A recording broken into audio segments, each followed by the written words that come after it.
আপনার দলের চাইতে আপনার ইমানের দাম বেশি, আপনার ভিতরে যদি নবীর ভালোবাসা নবীর প্রেম যদি বেশি না হয়, আপনার বাবার চাইতে, আপনার সন্তানের চাইতে, আপনার রাষ্ট্রের চাইতে, আপনার দলের নেতার চাইতে যদি আপনার নবীর ভালোবাসা বেশি না হয়, কোশ্চিনকালেও কিয়ামতের ময়দানে আপনি নবীর উম্মত বলে দাবি করতে পারবেন না। ঠিক তো ঠিক করে বলেন। আমি জানি এখন কিছু লোকের মুখ কালা হতে পারে, রাগ লাগতে পারে, আপনি বলেন আপনার দল আপনাকে বাঁচাবে নাকি নবী বাঁচাবে? আরো যেরকম দল না নবী, সেজন্য যে দোষ করবে তার ব্যাপারে বলা হবে, অন্য লোকের বিরুদ্ধে আমাদের তো কোনো কথা নাই। বাংলাদেশের পুলিশ প্রশাসনের মধ্যে অনেক লোকই ভালো আছেন, বেশিরভাগ ভালো আছেন, যারা ভালো আছেন তাদের ব্যাপারে ভালোই বলি, কিন্তু যে আমার নবীর বিরুদ্ধে কথা বলেছে, আমি মাননীয় প্রধানমন্ত্রীকে আজকে মিডিয়ার মাধ্যমে এই রনবাগা মসজিদের হাজারো জনতা মুক্তিদেরকে নিয়ে প্রধানমন্ত্রীকে আবেদন জানাই, আপনার বাবার বিরুদ্ধে কথা বললে আপনি যদি রাষ্ট্রীয়ভাবে মামলা করতে পারেন, আর আপনার দেশের আইন আছে ধর্মীয় অনুভূতিতে আঘাত করলে তারও বিচার হয়। আমরা এই বাংলাদেশের কোটি জনতা মুসলমান ধর্মীয় মানুষদের ধর্মীয় অনুভূতিতে আঘাত এনেছে আমার নবীর বিরুদ্ধে কথা বলে। ঠিক না ঠিক করে বলেন। এজন্য আমাদের দাবি হলো সেই পুলিশ অফিসারকে, এসপিকে অনতিবিলম্বে বরখাস্ত করে, শুধু বরখাস্ত নয়, রাষ্ট্রীয় আইনে হলো তার উচিত বিচার করতে হবে।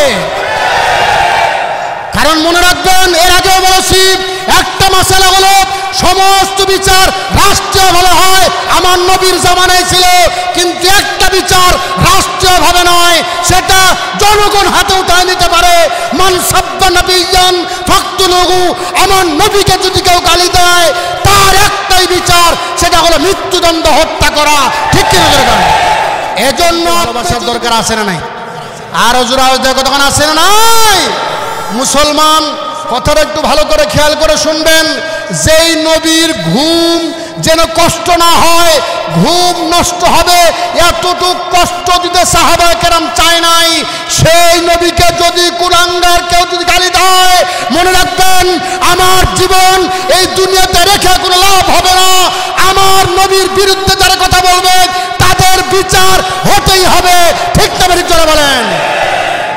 সেই নবীর বিরুদ্ধে কটূক্তি করে কথা বলে বাংলাদেশের একজন এসপি পুলিশ অফিসার, সে বলেছে নবীর সব কিছুই ভালো, কিন্তু নবীর কিছু কিছু কাজ এটা আমার পছন্দ হয়নি। বলছেন যে নবীজি তার পালক পুত্রের স্ত্রীকে আবার বিবাহ করলেন, নারী লোভী ছিলেন।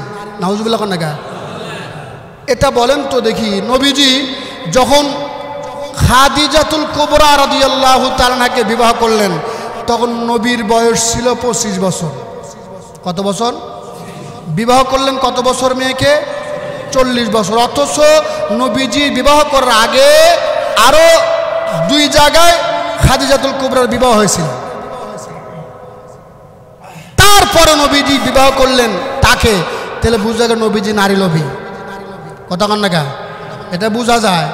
ওই বয়সে তো আরো কত যুবতী রমণীরা বিবাহ বসতে পারত, তারপর নবীজি তাকে, এরপরে নবীর সঙ্গে ঘর সংসার করেছেন। যতদিন খাদিজাতুল কুবরা জীবিত ছিলেন ততদিন নবীজি দ্বিতীয় কোনো বিবাহ করেন নাই। সুবহানাল্লাহ জনগণ। এর পরবর্তী যেগুলো করছেন এগুলো দ্বীনের স্বার্থে, ইসলামের স্বার্থে। সে বলতেছে আয়েশাকে 9 বছর বয়সে বাসর ঘরে নিয়ে গেছে, এটা কি ভালো হয়? এটা আমি মানতে পারি না। বলেন তো দেখি, এরকম কথা যদি কেউ বলে তার ইমান আছে? আরো জোরে কার ইমান আছে? আমি আগেই বলেছি, মনে রাখবেন, আপনার দলের চাইতে আপনার ইমানের দাম বেশি, আপনার ভিতরে যদি নবীর ভালোবাসা নবীর প্রেম যদি বেশি না হয়, আপনার বাবার চাইতে, আপনার সন্তানের চাইতে, আপনার রাষ্ট্রের চাইতে, আপনার দলের নেতার চাইতে যদি আপনার নবীর ভালোবাসা বেশি না হয়, কোশ্চিনকালেও কিয়ামতের ময়দানে আপনি নবীর উম্মত বলে দাবি করতে পারবেন না। ঠিক তো ঠিক করে বলেন। আমি জানি এখন কিছু লোকের মুখ কালা হতে পারে, রাগ লাগতে পারে, আপনি বলেন আপনার দল আপনাকে বাঁচাবে নাকি নবী বাঁচাবে? আরো যেরকম দল না নবী, সেজন্য যে দোষ করবে তার ব্যাপারে বলা হবে, অন্য লোকের বিরুদ্ধে আমাদের তো কোনো কথা নাই। বাংলাদেশের পুলিশ প্রশাসনের মধ্যে অনেক লোকই ভালো আছেন, বেশিরভাগ ভালো আছেন।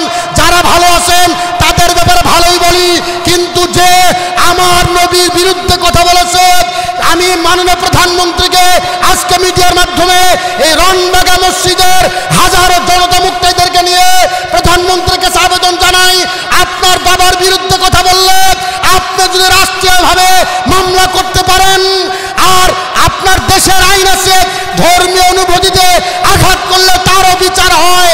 আমরা এই বাংলাদেশের কোটি জনতা মুসলমান ধর্মীয় মানুষদের ধর্মীয় অনুভূতিতে আঘাত এনেছে আমার নবীর বিরুদ্ধে কথা বলে, ঠিক না বেঠিক জোরে বলেন? এজন্য আমাদের দাবি হলো সেই পুলিশ অফিসারকে, এসপিকে অনতি বিলম্বে বরখাস্ত করে, শুধু বরখাস্ত নয়, রাষ্ট্রীয় আইনে হলো তার উচিত বিচার করতে হবে। কারণ মনে রাখবেন, এর আগেও বলেছি, একটা মশলা হলো সমস্ত বিচার রাষ্ট্রীয়ভাবে হয়, আমার নবীর জামানায় ছিল, কিন্তু একটা বিচার রাষ্ট্রীয়ভাবে নয়, সেটা জনগণ হাতে উঠায় নিতে পারে।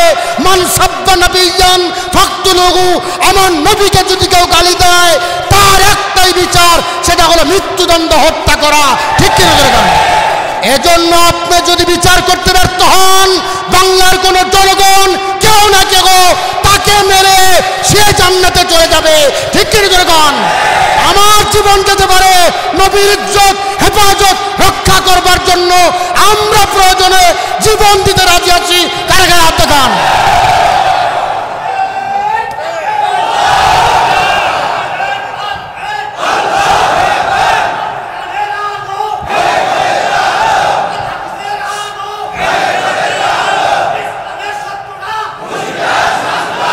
আল্লাহ কবুল করে জোরে কোন আল্লাহুম্মা আমিন।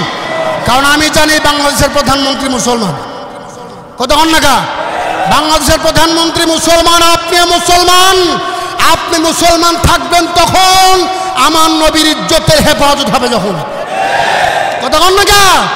যেহেতু নবী বলেছেন লা ইউমিনু আহাদুকুম, ততক্ষণ পর্যন্ত সে মুমিন হতে পারবে না হাত্তা কুনা হাব্বা ইলাইহি মিন ওয়ালিদিহি ওয়া ওয়ালাদিহি ওয়ান নাস আজমাইন। ডাইরেক্ট বলেছে তার সন্তানের চাইতে, তার বাবার চাইতে আমি নবীকে বেশি ভালোবাসবে না, ততক্ষণ পর্যন্ত সে মুমিন হতে পারে।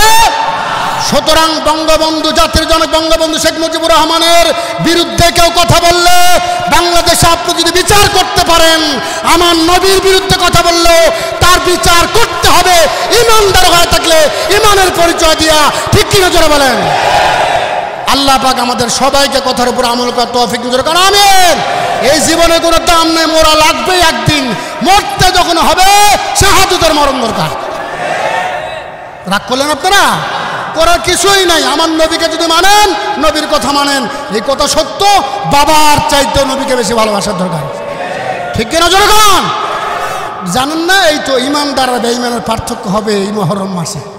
এই মুহররম মাসে মুনাফিকের আলোচনা শুরু হয়ে যাবে নামাজের পর, যে হুজুর মনে হয় রাজনীতি করলো। রাজনীতি করছি? আমি নবীর কথা বলছি। বাবার চাইতে আমার নবীকে ভালোবাসা লাগবে বেশি, কিন্তু আমার নবীর বিরুদ্ধে কথা বলবে আর আপনি তাকে ভালো মতো এসপি হিসেবে রেখে দিবেন আর দাবিও করবেন যে আমি নবীকে খুব ভালোবাসি, কিয়ামতের ময়দানে ওই সময় দেখা যাবে। কথা কান্নাকে ঠিক না? এর জন্য দোয়া লাগে না ধর্ম আগে? দোয়া লাগে না ইমান আগে? ইমান ছাড়া যাবে না, সব ত্যাগ হবে, আমার নবী ত্যাগ করতে পারবো না। আল্লাহ পাক আমাদের সবাইকে কবুল করে সকলকে আল্লাহুম্মা আমিন।